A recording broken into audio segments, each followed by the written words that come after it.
Green!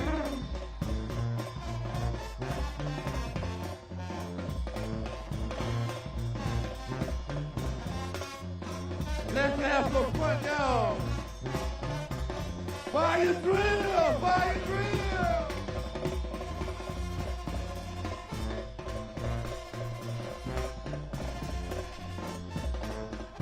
Put your fire drill up! Put your fire drill up!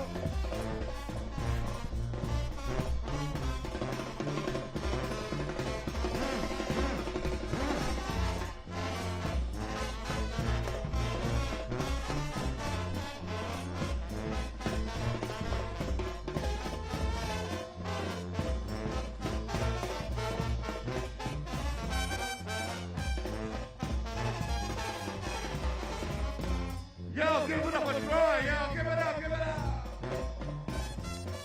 Come on, Troy.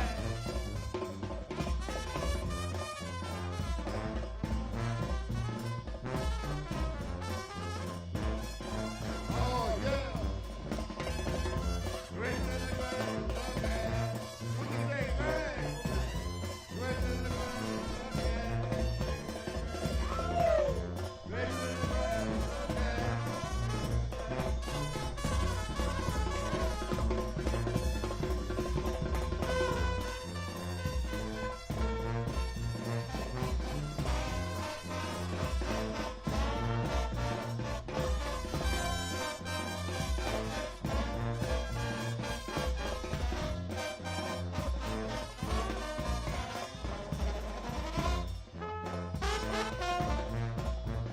Yo, give it up for Greg on the drummer, yo, give it up!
Stop, they shoot me every time. Boom! Y'all give it up for the sound man. They're working hard. Y'all give it up for the sound man. Yeah. It look easy. 2 more, 3 more shots. Where the army when you need them.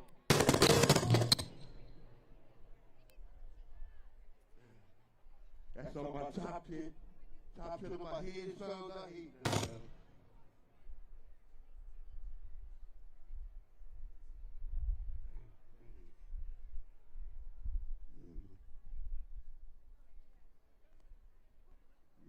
There we go. Today we celebrate Fire Drill Friday, y'all. Y'all ready to rumble? Yeah, but till then we gonna keep it rolling with the New Orleans own Rebirth Grammy winning Rebirth Brass Band, all the way from New Orleans, Louisiana. Once again, I think I said it 3 times, but I'm gonna say it one more time. All the way from New Orleans, Louisiana, Rebirth Brass Band. Y'all give it up, give it up.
It ain't nothing but a party, y'all. Come on, put your hands together, everybody.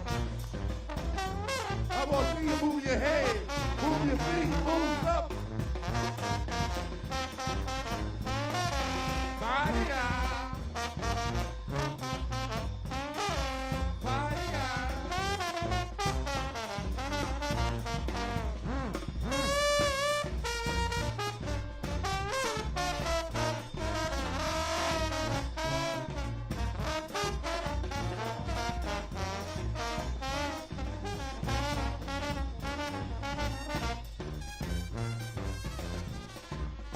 Oh, yeah. Come on. Come on.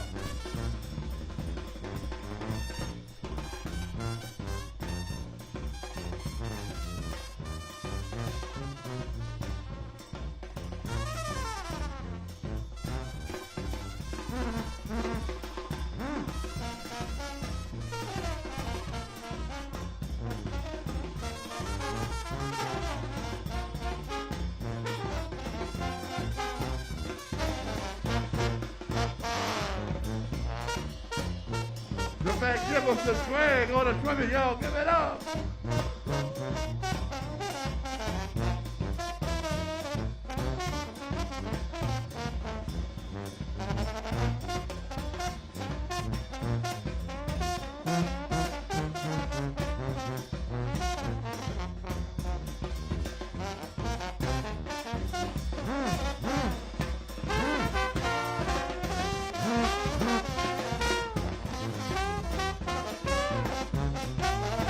Here we come, y'all. Here we come.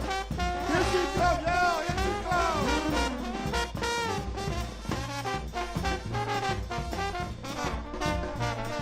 Here she come, Miss Jane Fonda, y'all.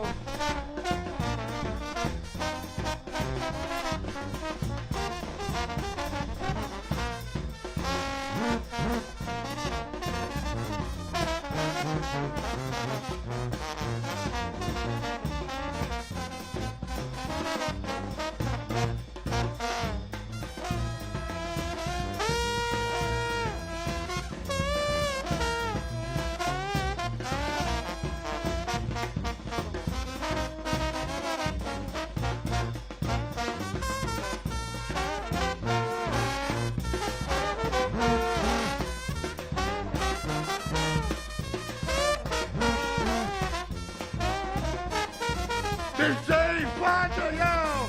Miss Jane Fonda! We love you! Miss Jane Fonda! We love you! Let her know y'all love her, y'all! Give it up, y'all! Come on, come on, come on! Miss Jane Fonda, y'all! So beautiful!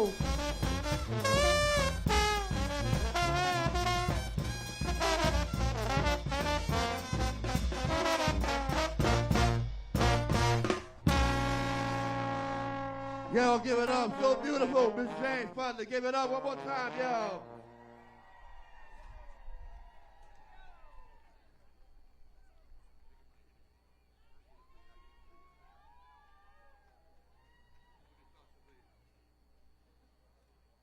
Aren't they great? They came all the way from New Orleans. This is so thrilling. Thank you all so much for being here. Welcome, firefighters. I'm so glad you're here. It means the world to me to be here in person in D.C., Piscataway lands, at this moment with so much at stake. The world has changed since I last stood here in 2019. Well, I mean, I haven't been arrested since then. But no, truly, I can't tell you what it means. It brings so much hope to see all of you here.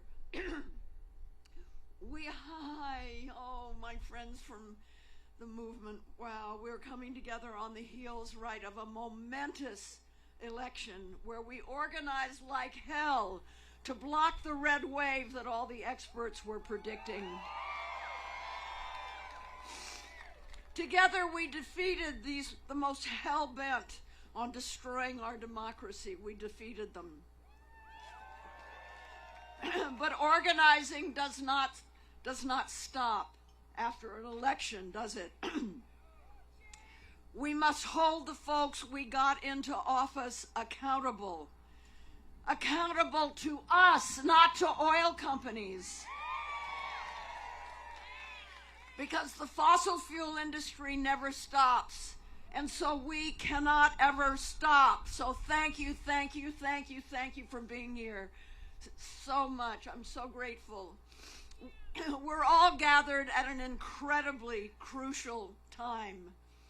Congress has just 4 weeks to act before gridlock descends on our Capitol. And then for the next 2 years, it's going to be up to President Biden to use every single strategy, every tactic, every aspect of his executive power to keep moving our country forward on meaningful climate action. Time is running out. Scientists are telling us we are in our last decade of action. What we do or fail to do in the next 8 to 10 years to cut our fossil fuel emissions in half will determine how much of a livable future we'll have. So this is the time. This is the time for bold action before it's too late, and that's exactly why we are here right now. You know, back in October, it was October 11th, 2019, the very first Fire Drill Friday was kicked off here with an amazing group of movement partners. And I was arrested for civil disobedience. For the first time at 81 years old. I thought that was pretty good. I turned 82 in jail. As the weeks passed, Fire Drill Fridays grew from a few dozen people to thousands in attendance, millions amplifying the call to action, and a total of more than 600 arrests. We're going to take a look right now on the Jumbotron at our shared journey.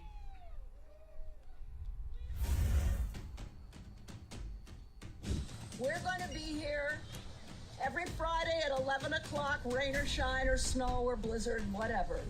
What do we want? Climate justice! When? Now! Our planet! Our planet! Our planet's on fire! Our planet!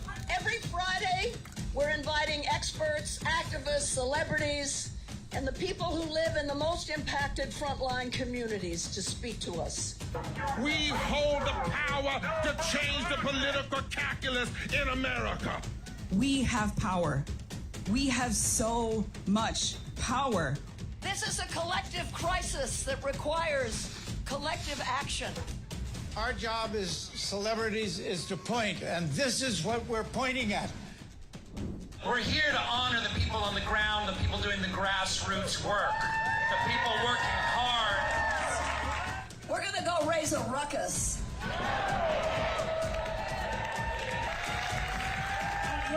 And this movement is spreading so fast.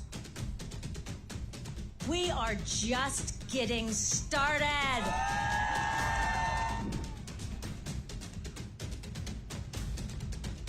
While we have to face what's real, we still mustn't give in to despair.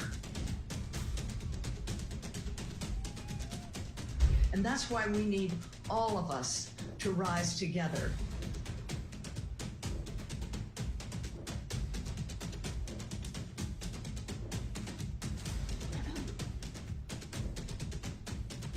Don't blink, don't back down from this fight, because when it comes to us and climate deniers, we will win politically and we will win on the policy. Woo!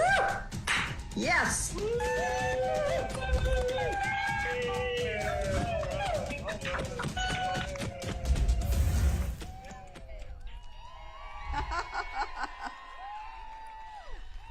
Wow, what a trip, right?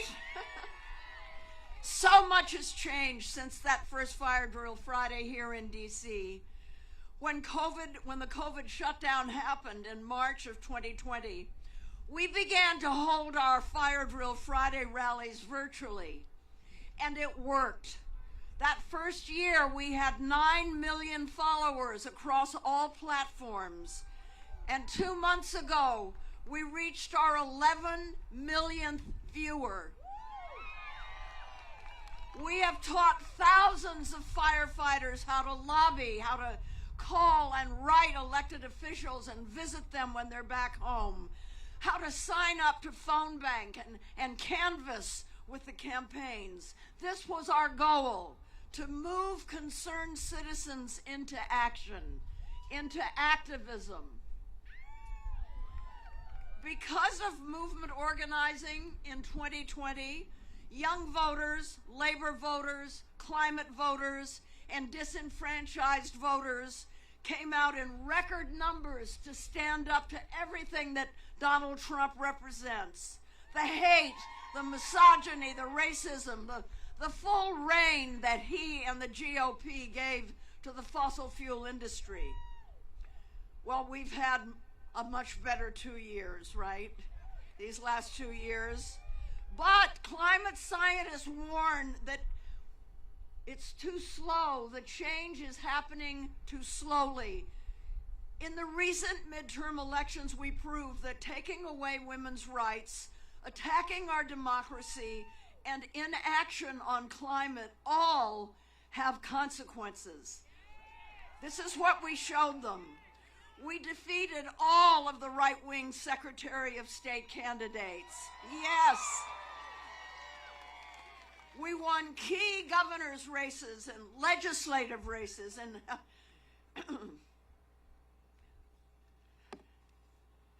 we won so many down-ballot races that are going to have an enormous impact on climate.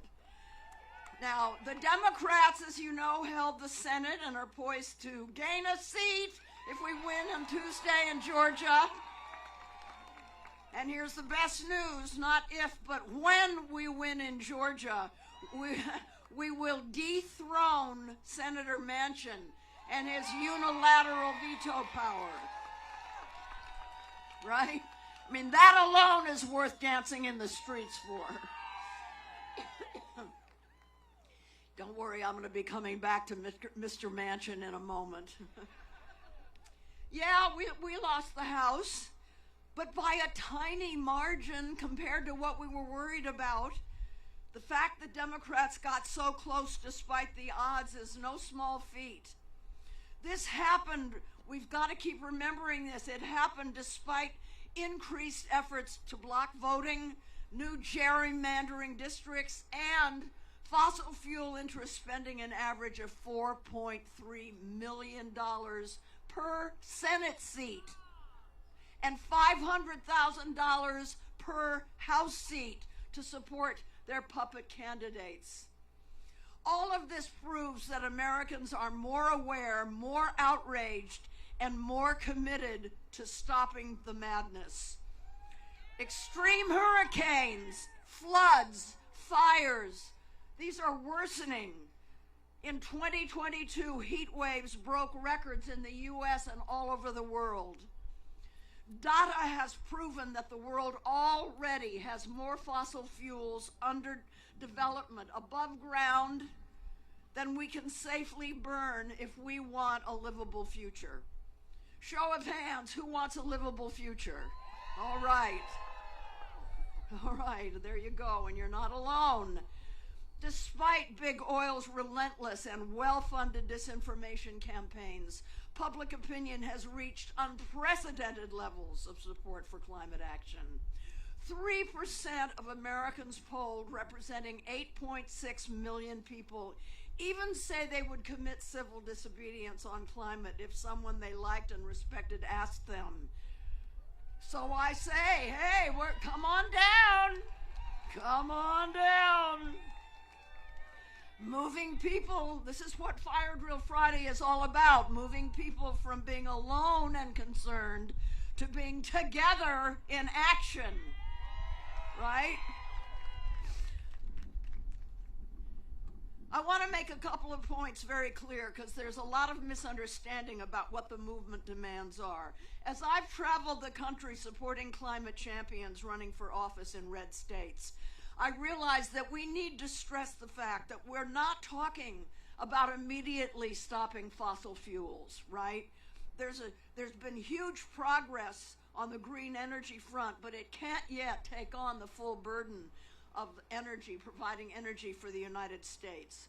So we have to make clear we're talking about gradually phasing out of fossil fuels, but immediately stopping no new fossil fuels. It's really important to make that clear. And the second point that I want to make, and if you come from an oil-producing state, you know this, is that we must ensure a just transition for energy workers. What that means is that no worker or community will be left behind in a clean energy future. You know, the climate crisis is not their fault. We owe a debt of gratitude for keeping our lights on, our homes heated, our cars running for well over 100 years, often placing their own health and even their lives at risk due to unsafe working conditions. That's why we have to work together to ensure energy workers are trained for the transition. And of course, there are many thousands of jobs cleaning up the oil drilling sites, covering the toxic pools, and capping abandoned wells. We need to work with labor to make sure the new energy jobs are union or union equivalent. Most are not right now. A truly equitable and just transition also demands that the frontline communities most affected by the climate crisis have input on and benefit from proposed solutions. Injustice is at the heart of the climate consequences, so justice must be at the heart of the answers. This summer, Congress passed the largest investment in renewable energy in history as part of the Inflation Reduction Act. $370 billion over 10 years will go toward expanding the use of electric vehicles and advancing clean energy like solar and wind power. It's wonderful. It's fabulous. It's historic. But did you know that in that same bill, the powerful fossil fuel lobby placed stipulations that require leasing of our precious public lands for oil and gas drilling?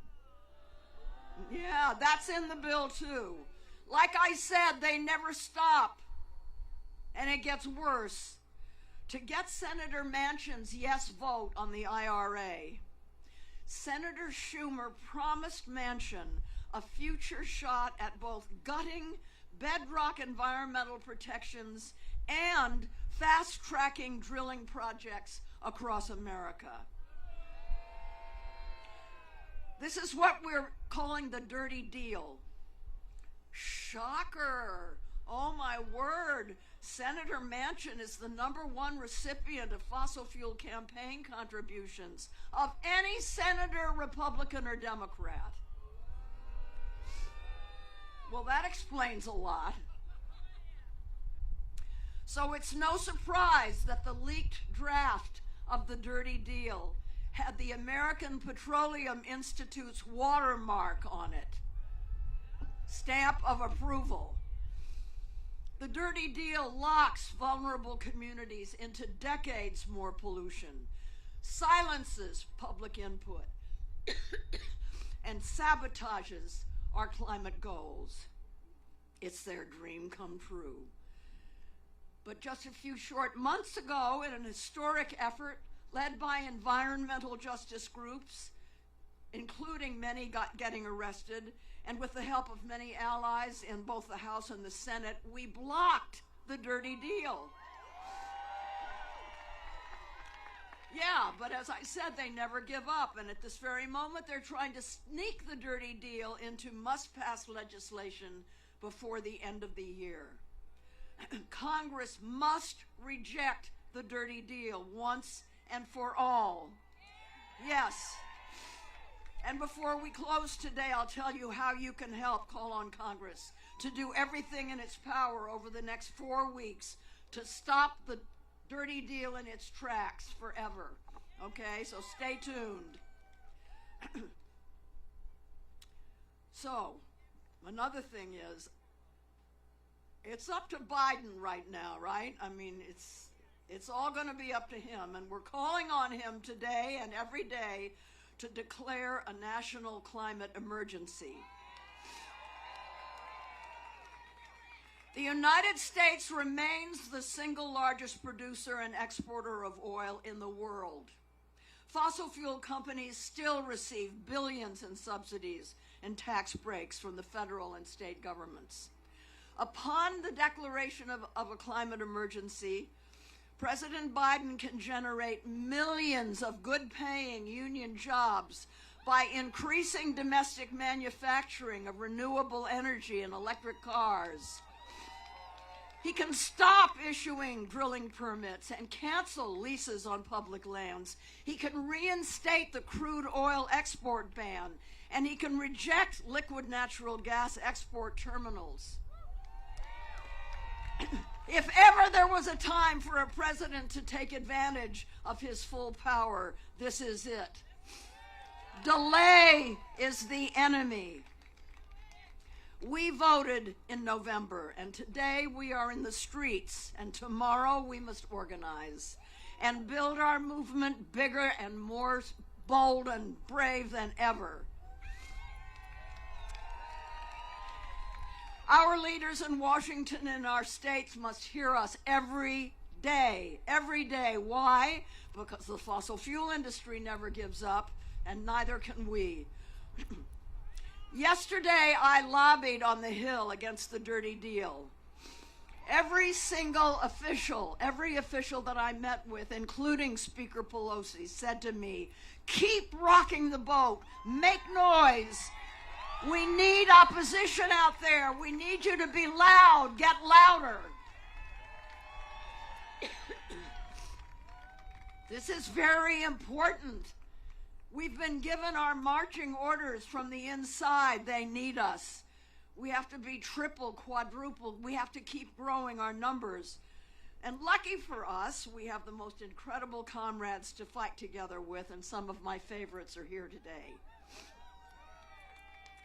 To help me introduce our incredible speakers, I want you to meet Taylor Schilling. Taylor's making a return visit to Fire Drill Friday. She spoke here in the fall of 2019. She is an Emmy, Screen Actors Guild, and Golden Globe nominee. She has recently starred in Hulu's hit miniseries Pam and Tommy. You may also have seen her on the acclaimed series Orange is the New Black, the anthology series Monsterland, or films like Family, The Public, or The Prodigy. Join me in welcoming Taylor Schilling.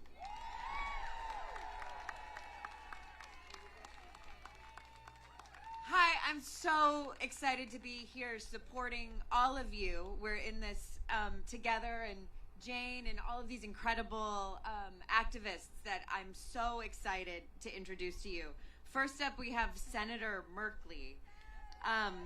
Yes. Senator Merkley has been one of the Senate's foremost champions for protecting our environment and taking on climate change since 2009.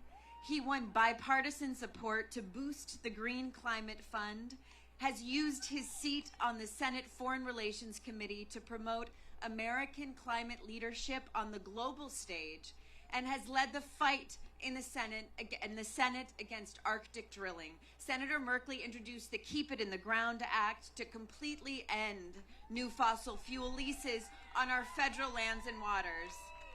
Senator Merkley also recently championed Senate letters urging President Biden to declare a national climate emergency, opposing Manchin's permitting reform bill. And it's my great pleasure to introduce Senator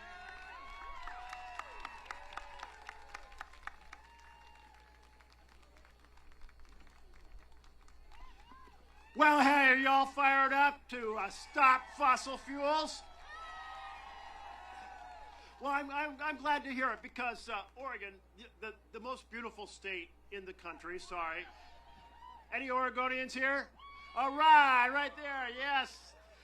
Well, our state's burning up from fires. Our snowpack in the Cascades is disappearing. Our Pacific Ocean acidification is completely wiping out our kelp beds. Our trout and salmon springs, those streams are warmer and smaller, not good for our salmon, not good for our trout. Every single state has consequences, direct consequences on the ground right now. Are we going to save America and save the planet? I saw a post over here that said, I'm with her. Can you hold that up? I'm with her, Mother Earth, our planet. That's, I'm with her too. Because there is no Planet B. I see a Planet B poster. Can you hold that up? SOS, no Planet B right there. Turn it around so everybody can see it. That's what we're doing. We are saving our planet, not just for our generation, but all the generations to come. This is the single biggest test humanity has ever faced, and we have to lead the battle to save it. We have to get it done. So I'm glad you're ready. So keep it in the ground. What's that all about? We cannot develop any more fossil fuel infrastructure. So are we going to keep the coal in the ground? Are we going to keep the oil in the ground? Are we going to keep the fossil gas in the ground? And there's nothing natural about fracking, so call it what it is, methane or fossil gas, huge climate warming impacts. Now, here's the thing. I'm so glad that Jane is organizing these Fire Drill Fridays because it is a code red 5-alarm fire. Thank you for doing this week after week after week after week. It's incredible. So each of us has to do all we can, and right now, we need to do something else. How about this? How about stopping the dirty deal?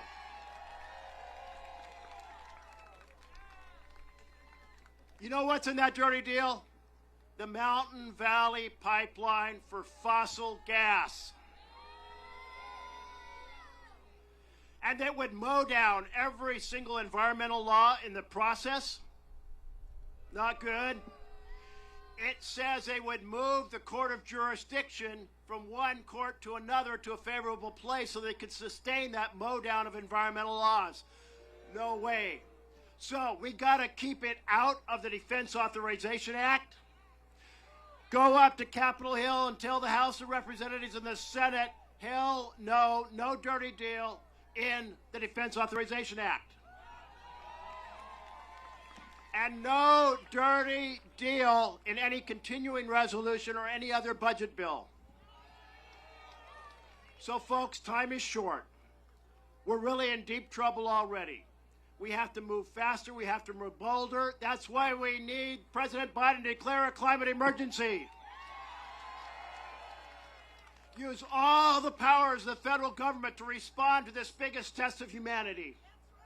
So we're counting on all of you and all of the champions up here and every champion in every corner of our country, every corner of the world to carry this battle and move more boldly, more quickly together. Thank you all.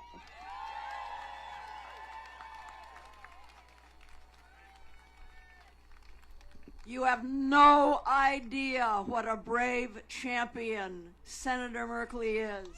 You have no idea. He has bravely focused on fossil fuels before anybody else in politics did.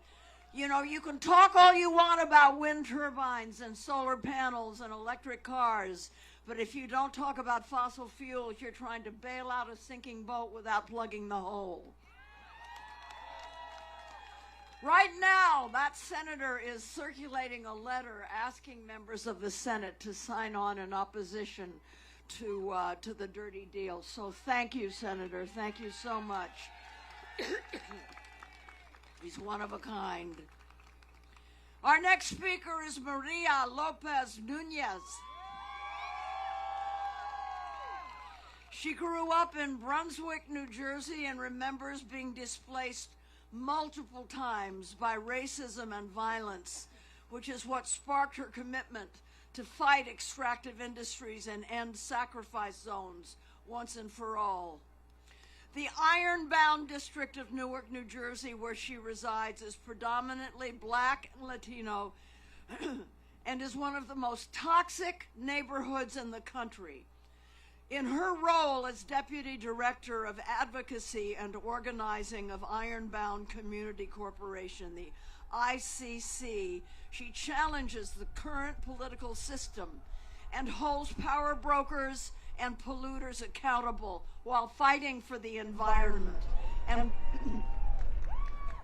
she currently serves on the White House Environmental Justice Advisory Council, on the Board for Climate Justice Alliance, and is the co-chair of the Grassroots Caucus for Building Equity and Alignment for Environmental Justice.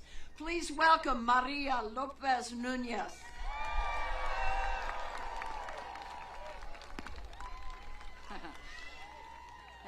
Thank you. I'm Maria Lopez Nunez. I'm with the Climate Justice Alliance, and I belong to the Ironbound Community Corporation.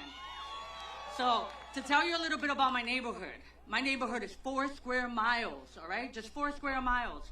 We have 3 power plants, 3 fossil fuel power plants, the state's largest garbage incinerator, the state's largest sewage waste treatment facility that takes the waste from 27 different states.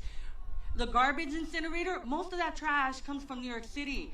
Okay, my neighborhood is the epitome of a sacrifice zone.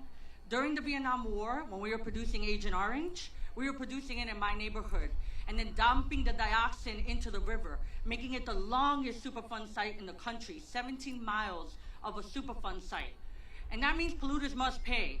So when I hear a dirty deal brokered by 2 white men in a dark room, leaving all of us out, I think that's not what democracy looks like. This is what democracy looks like. I know that we are in the United States of America. I come from a country in Honduras, right, in Central America, where there are dictators. And there should not be dictators here. We do not bend the knee to kings, not King Manchin, not King McConnell, all right? So I do know that no dirty deal can pass, and it cannot pass without people. We need all the people here to say, even if it's not in your neighborhood, it could be in your neighborhood. And I know we talk about climate change and how it's gonna hit all of us. But I tell you from a frontline community, from a sacrifice zone, and I tell you sacrifice zones are not unique. That's what makes it sad. Black and brown people, indigenous people, rural communities, and low-income folks. We've been sacrificed for the greater good. And I say no more. No more sacrifice of our communities for the greater good, all right? The greater good will come from a just transition where we're all taken care of, where we transform the foundation of this society and break apart the racism, the classism. No means no. And we've already told no to this dirty side deal. So let's send it back where the hell it came from, and let's actually build a future without compromise. Thank you.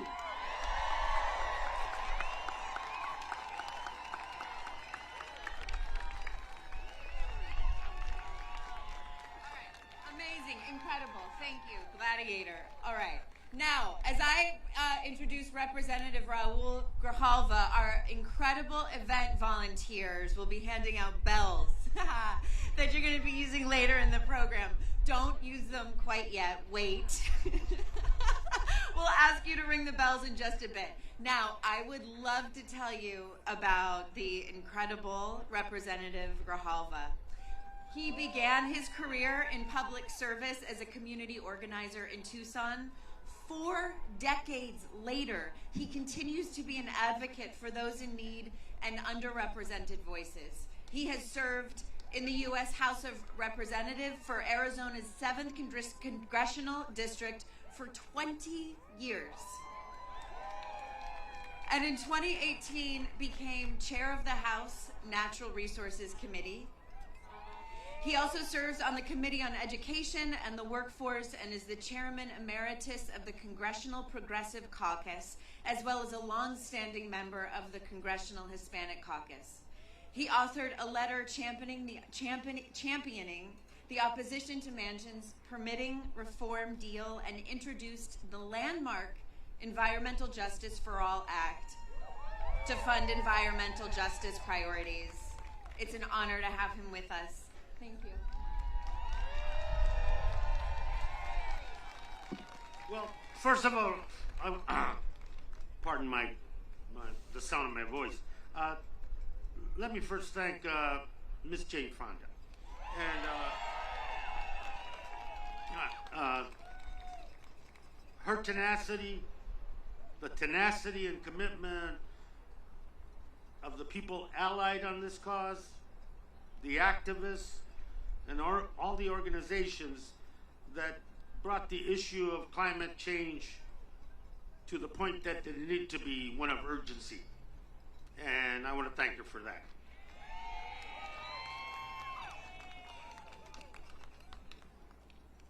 What's happened in the halls of Congress and what's happened with the deniers,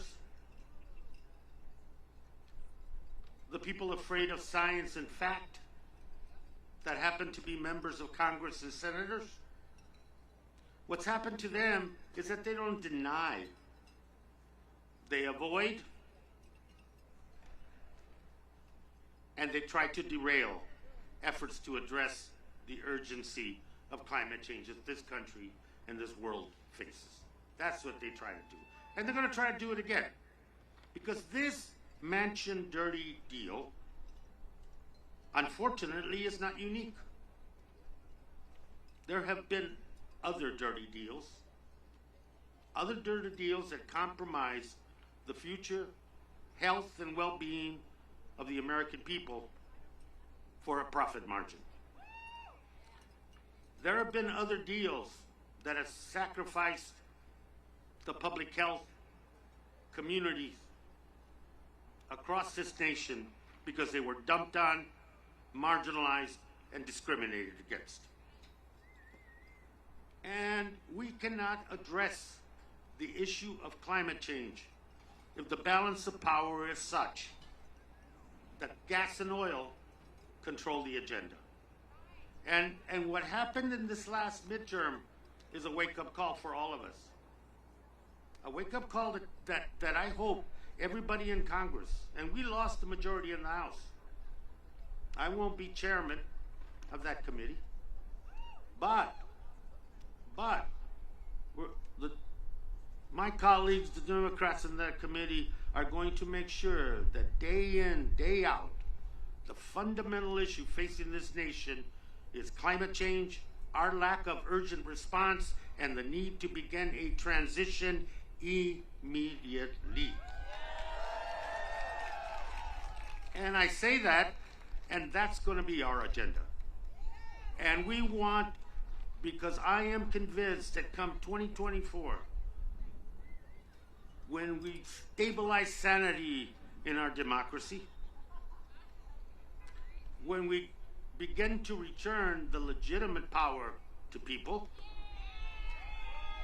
when we begin to do those things and turn this trajectory of history here in this country in 2024, it'll be because the American people that are not here today, the indigenous communities across this country are not here today.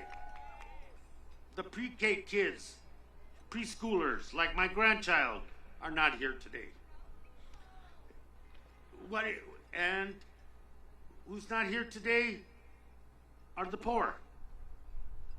Who's not here today are those communities on the front line that have been dumped upon and dumped upon and dumped upon. And where are they at? They're here, they're not here, but they're absolutely with us. And you're here lending voice to them. Come 2024, those are the people that are going to take us back to a reality in this country in which the people's voice, their power, and the fundamental issue of climate change is addressed, and the fundamental issue of ethics, of rules, of no back dealing, no side deals, no trades, policy public policy takes ascendancy one more time. So, thank you, Jane. Thanks to all of you. And, you know, what is being done here on Fridays is not just a testament to you, it is a clear signal that the issue of climate change is the issue upon us, and that it is not going to go away, and that your voice, your perspective, and your urgency is not going to go away either. Thank you very much. Thank you, Chairman. You heard the Chairman. We got to take action. All right, friends, we're going to do something all together now, okay? In a minute, I'm going to ask you to take a moment of silence for everyone on the front lines of this crisis. And after that, I'm going to ask you to get real loud and sound the alarm on the climate emergency. So get your cowbells ready.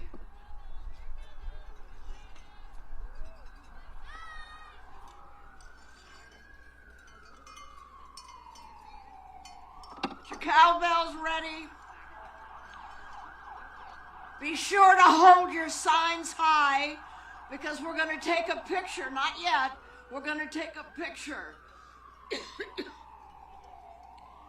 We're going to take a picture and we want it to be really good. So when you hear me start ringing, that's the sign for you to start yelling and cheering and making as much noise as you can so that Congress down there and the White House down there, the President can hear us, okay? Yes, I didn't hear you. I said, okay. Okay, all right, that's better. Come on, that's better. That's more like it. Okay, but now first let's take a moment of silence to honor people hit first and worst. Hit first and worst by the climate crisis. Let's honor those who lost their lives or loved ones due to climate disasters, who drowned in Hurricane Ian or in the devastating Pakistan floods. Let's honor those who have lost their homes in fires in California and Oregon, Washington, New Mexico, and Colorado. Let's honor the countless families forced into breathing the toxic pollution from nearby coal plants or refineries, and the farm workers suffering heat strokes and kidney damage out in the fields. Let's honor the people whose lands we are on, members of the Piscataway Nation, and recognize the violence and string of broken treaties that led to the complete takeover of their lands. And for those who are still here and still fighting for land back and who are asking for all our support. Let's honor Joy Brown, a fierce warrior and advocate for indigenous and frontline communities who recently passed. She was an amazing mother, grandmother, and water protector to her people.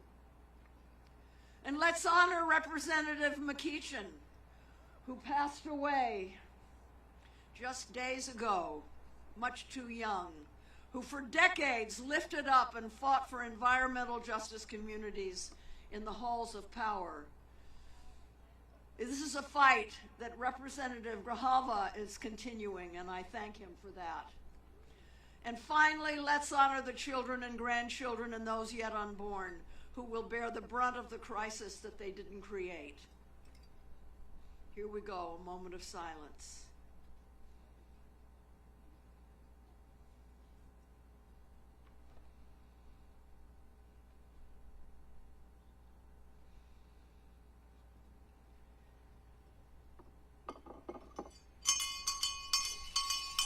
Okay, now loud.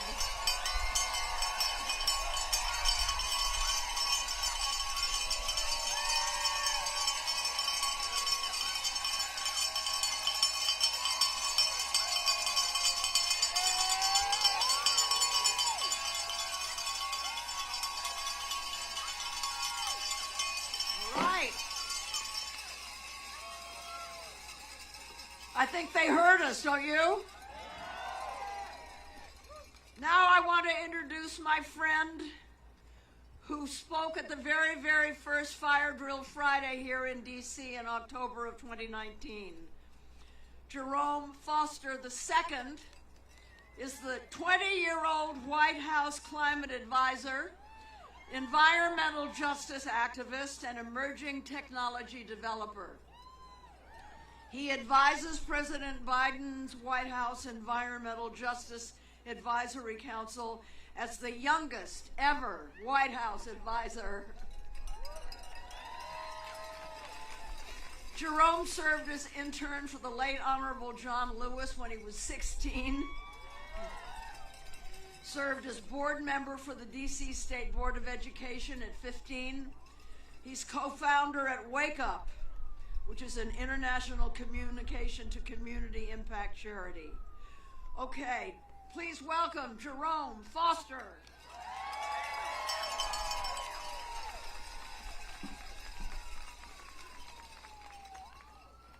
My name is Jerome Foster II. I'm 20 years old, and I'm the youngest member of the White House Environmental Justice Advisory Council.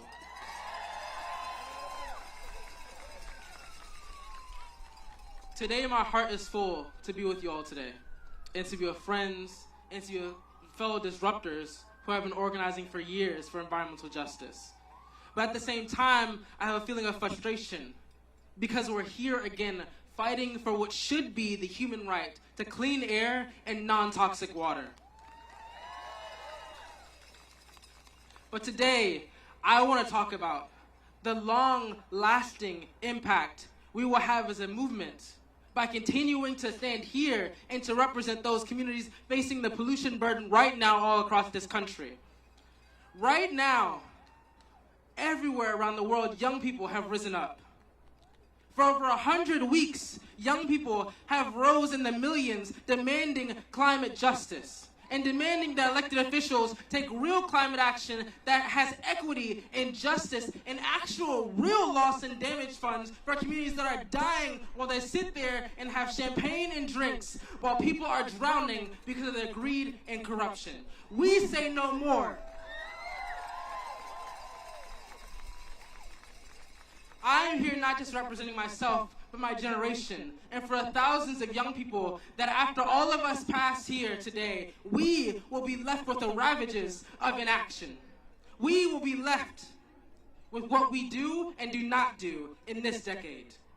This is a time for us to sacrifice everything and for us to stand and actually introduce policies that are substantive, that are timely, that are actionable, that are equitable, and are actually seen in communities like Miriam Lopez Nunez, who are from the White House Environmental Justice Advisory Council where I serve on.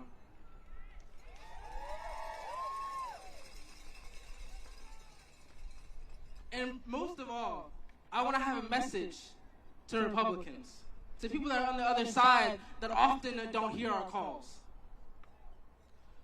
This fight, this movement welcomes you. We are all of us victims of the same system that allows monopolies to exist. We're all of us victims of the same system that allows fossil fuel industry and petrochemical plants to be placed in black and brown communities. We are all of us neighbors.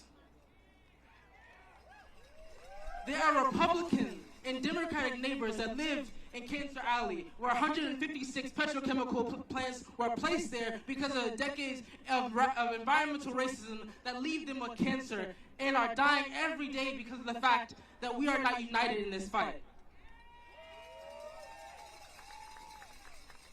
Republicans and Democrats, Republican and Democratic voters must understand that we have to unite and redirect our pitchforks at each other into the system of oppression that continues to keep us oppressed. But most of all, I want to talk about the young people. Young people right now are feeling numb, and they're feeling hopeless because of the fact that we are not waking up. We, as a people, as a planet, as a movement, are shards of light in the darkness. We are glimmers of hope. By all of you who are in this crowd today, organizing, stopping, and saying the status quo must end here, are the lights that people need to see. By you being here today, you are showing that the time is now, and that the time for us to continue to vote out the politicians like Joe Manchin that are having the dirty deal perpetuated and think that their pollution and that their profits are worth more than our lives.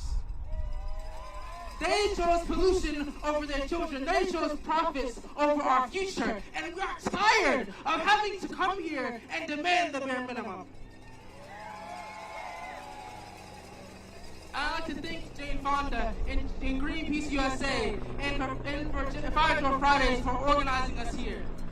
Jane Fonda is my dear godmother in climate movement, and she has been tirelessly fighting when it wasn't trendy to be a climate activist. It wasn't in vogue to be a climate activist. It wasn't mainstream to be a climate activist. It was dangerous. She is the one who has been fighting decades for us to continue fighting here today. And she's the true embodiment of the phrase that I always say. Civil rights are human rights, and human rights are environmental rights.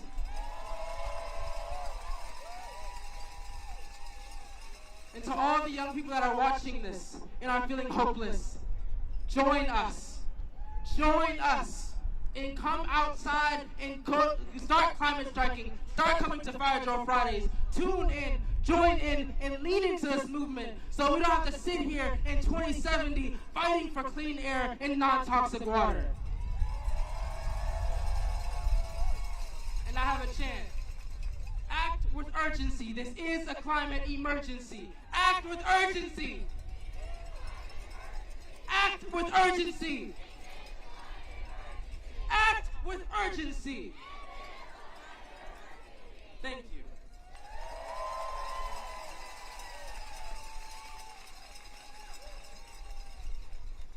Teach us, Jerome. All right. Hey, listen, do you know the main reason that Americans, the Americans admit that they're concerned about climate, but they haven't taken action? You know why? It's not lack of time. It's not lack of interest. They say they haven't been asked. So first, I'm asking you to take action. Okay? Take out your phones. I'll wait. Come on, take them out. Take out your phones. Get your phones out. All right, now, text Jane to 86799. It's up on the Jumbotron. 86799. That's Jane. 86799. And take a minute to actually put your name and info into your phone. Take a minute. That's good. I'm seeing people do this. This is very good. This is that's all right. Somebody will tell you what to do. Somebody with you, I know, will be able to, okay, one small action that we can take together to show a groundswell of opposition, like the elected officials told me we have to do tomorrow. Once you join this list, okay, have you done it? Once you join this list, you're going to get connected to important, timely actions. Right after the rally, you'll also get a text inviting you to sign up to join the Greenpeace volunteer community to get more deeply involved in the fight. And then on Tuesday, right when the White House lines open, we'll send you the next action to make a call to the White House to urge President Biden to declare a climate emergency. People talking to people is how we're going to make change. You know, sometimes it's uncomfortable. You don't always know who's going to say yes, but you won't know till you ask, right? So thank you all for taking action together here today now. Be sure to check out the tables in the back. Which back? Over there, I guess. Over there. Oh yeah, the tables are over there. Okay, there's Coastal Stewards, Heated World, and Center for Biological Diversity. And they will help you get connected for action. Now, we've heard from some incredible speakers today who are on the leading edge of this change. And I'm so grateful to each and every one of them, and for each and every one of you who are here today for caring and for carrying out this work, carrying it forward in your lives. I'm so grateful. We know that people power wins, but we have to build it from the ground up, from the front lines, where the worst damage is happening. And that's why, in 2023, Fire Drill Fridays is headed to the front lines of the climate crisis, starting with the Gulf and then on to California. Maybe some of you will be with me. We want to shine a spotlight on forgotten places, uplift the incredible leaders, stand shoulder to shoulder in the fight against big oil, and bring those stories back to the halls of power to demand action. And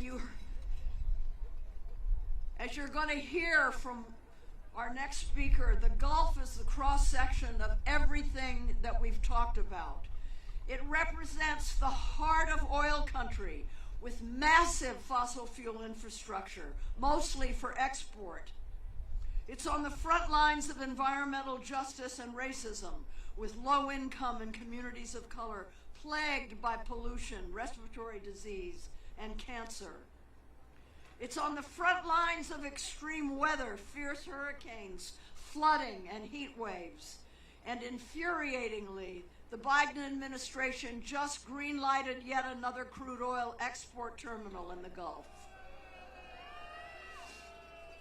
This terminal will emit over 300 million tons of carbon pollution every year along the Texas coast, creating really serious health problems.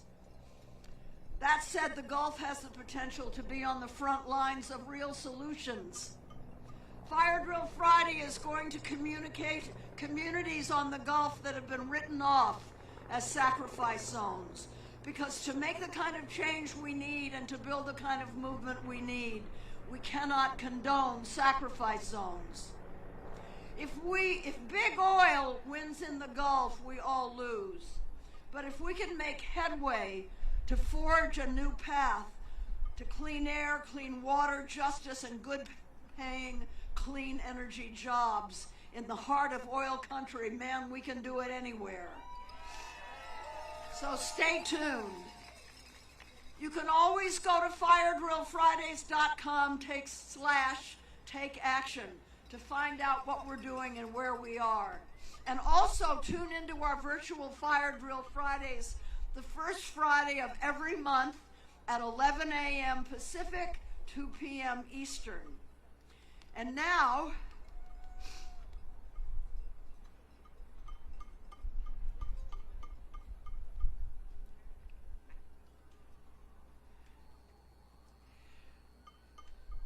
I've been talking about the Gulf, and now I'm going to introduce a speaker from the Gulf.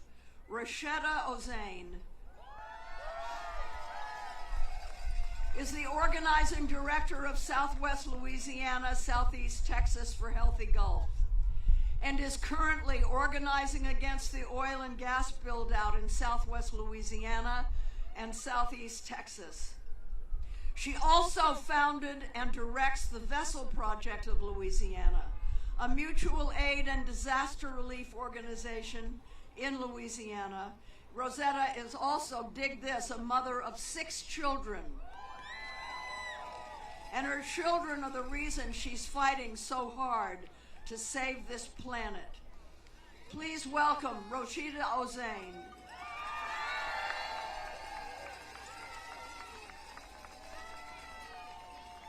Hey, y'all.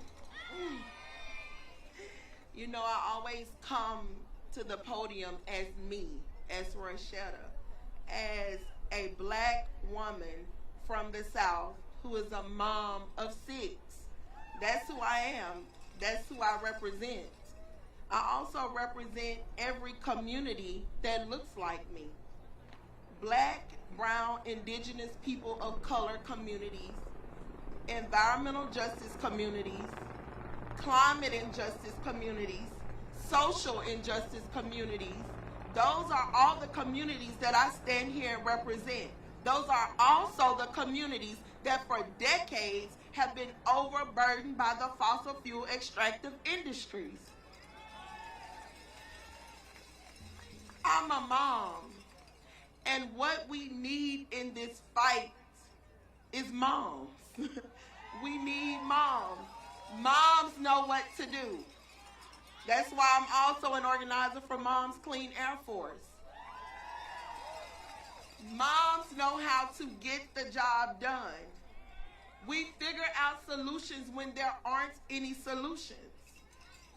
We have conversations at the dinner table with our children, and our children go out into the world and they carry those solutions into the world.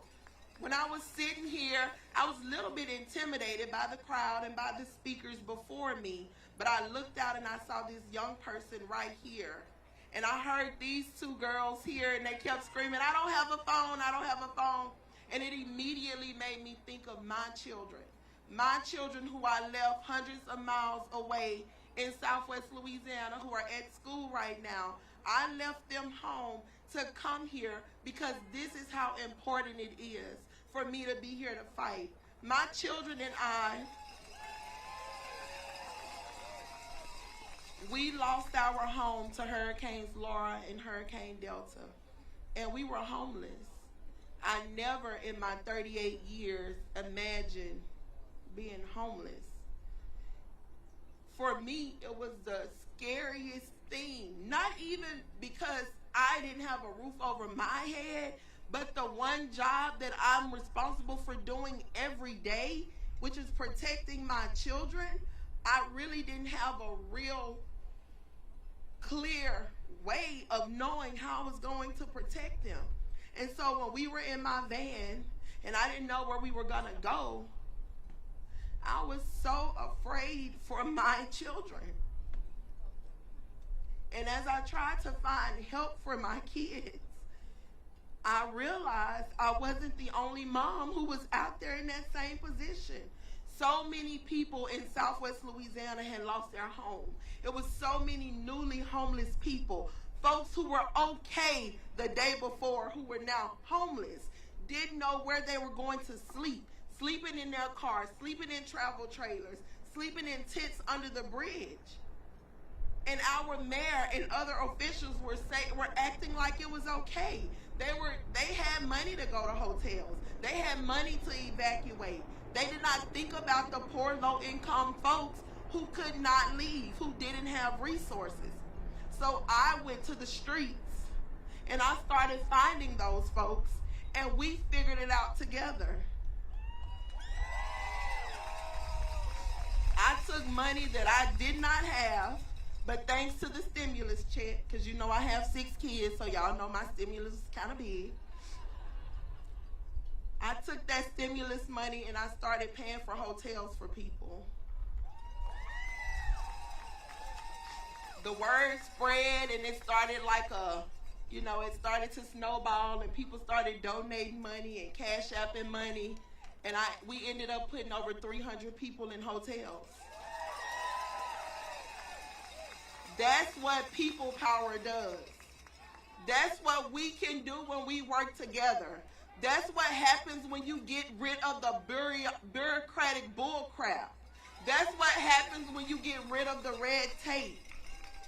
We don't need the powers that be to save us. They don't give a care about us. I want to say something else, but I'm going to be politically correct. But they don't care about us at all. So we don't need them. We can do this together.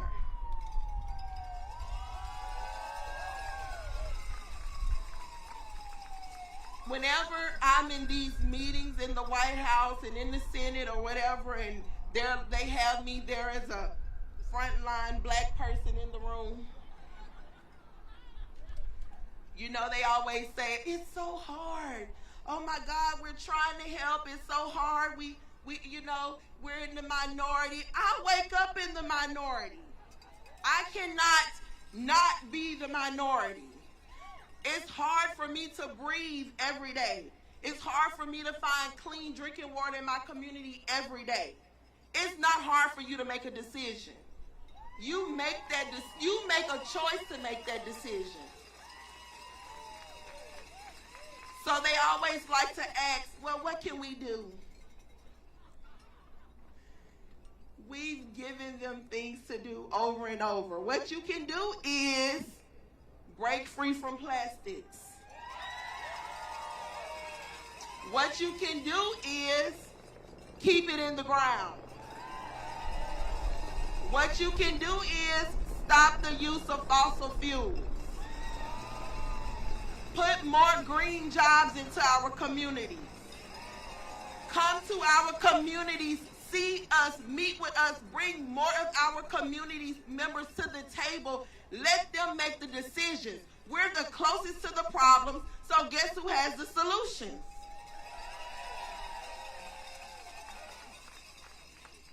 And finally, what else you can do is find the frontline folks in these communities, support them, pay them,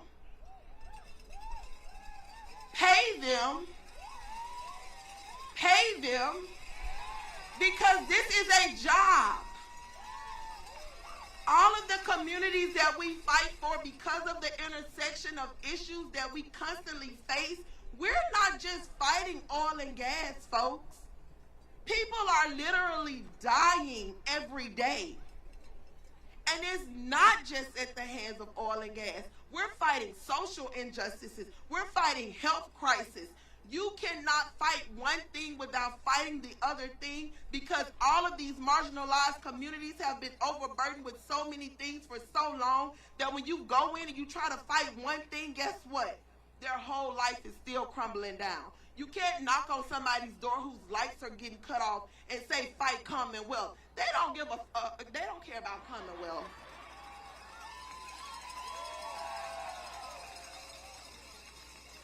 So I invite all of you to come to Louisiana. New Orleans is a city. It's not the state. So when you come, don't just stop in New Orleans. Come to Southwest Louisiana. We will cook you a big pot of gumbo. We'll get you some crawfish. We'll get you some crabs. And then I'll take you on a toxic tour. I'll take you to my home, and you can see where Driftwood LNG is being built, where Commonwealth LNG is being built. You can see where Firestone facility that's been fined several times, but they continue to pollute because those are pennies to them. You can see Indorama, Westlake Chemical, Sasol, who just had an explosion a month ago. Westlake Chemical had an explosion the beginning of this year and last year. Several people were hurt each time. You can see all of these facilities from my backyard where my 6 children are, where they play every day. So yes, I'm gonna feed you. I'm gonna give you all the good things. I'm gonna take you for a walk along the beach, which is beautiful. But I'm gonna also show you why I fight every day. Thank y'all so much for having me. Thank you, Ms. Jane Fonda.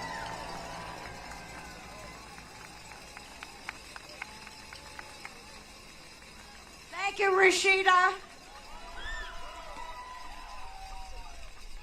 Greenpeace and Fire Drill Friday is going to take you up on that invitation, both on the gumbo and on witnessing the pollution and the dangers that you live with every day. We'll be there. We'll be there. again, I'm looking out at all of you. Thank you. Some of you that I haven't seen since the fall of 2019. Thank you for being back. I'm so grateful to all of you for being here. Now let's welcome back on stage our incredible Grammy Award-winning brass band all the way from New Orleans, Louisiana. They know what we're talking about. They live right in the heart of it. And don't forget to check out the tables in the back, meet some new friends, and dance like Mansion Can't Rain on our parade. See you next time. Thank you. Thank you.